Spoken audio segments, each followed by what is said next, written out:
So when you took the position as a bike messenger and so on, during that time you were communicating back with the Soviets. And we watch movies. Everybody in the room here watch a movie where you drive here, you get on the subway, you get on a car, you zigzag here, you go there, and then you pick up some dead drop somewhere. And I'm using these words I get from Hollywood.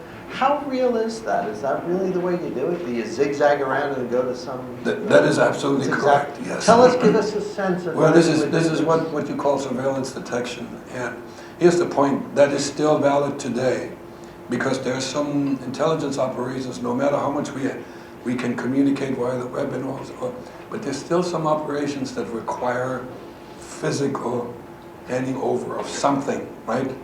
Be that money, a passport, or whatever it is. So that means there has to be some contact. When you're talking about a dead drop operation, this is asynchronous. I put something there, and a couple of minutes later somebody picks it up. So, but I'm moving around in the city. Or you may have seen, there was 2010 when the FBI caught those 5 Russian couples, and there's a video on the web where they showed a brush by type handoff. You know, somebody comes down the stairs to the subway, you come up and just hand something over. So the bottom line, if you want to know what somebody's up to, you got to follow them. And I was really, really well trained to discover whether I was being followed. Did a lot of exercises in Moscow, and it typically required to know for sure whether you were followed or not. Requires about a 3-hour walk across town, all over the place. You know, this way, that way.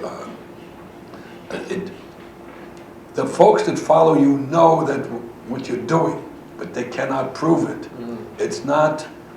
You can't prove in court that this is, this is an intelligence operative, because you go here, you go there, and if they say, well, you did that, it looks like you're involved in intelligence work. You say, no, I run errands. Give us an example, like if Mark and I decided we were going to follow you all after the conference, just follow you, what would you do? Would you hop in a cab, then in a subway?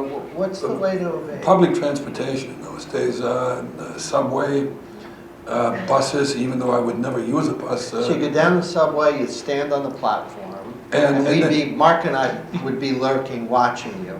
Then you get on the C train to Brooklyn, we're on it too. And we're watching you. You would pick a train that is not heavy in terms of folks. Then you pick a car where there are not too many people. So one of you has to be. C train to Brooklyn would. One of you, and by the way, there wouldn't be the 2 of you. It would be 8 to 10.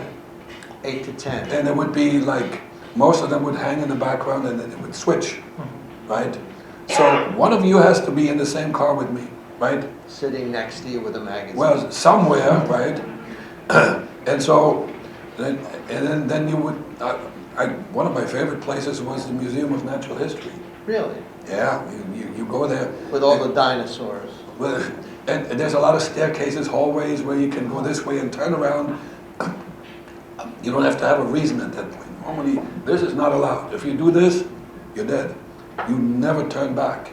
All right. And I had a couple of favorite spots where.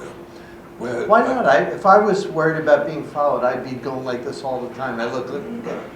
That's a no-no. That's not good. That's no. That wouldn't be a very good spot. No, unless you have a reason. And I had a couple of spots where I would go around the corner, and there was in those days you used public telephones, and there was a phone there, and I could turn around and pretend to make a phone call. The person who follows me doesn't know that I'm around the corner, and boom, there. So ultimately, when you see the same person, and it's really facial recognition, because the people that follow you, they use disguises, hats, scarves, whatever. When you see the same person twice in that 3-hour period, you know that you're being followed. Interesting.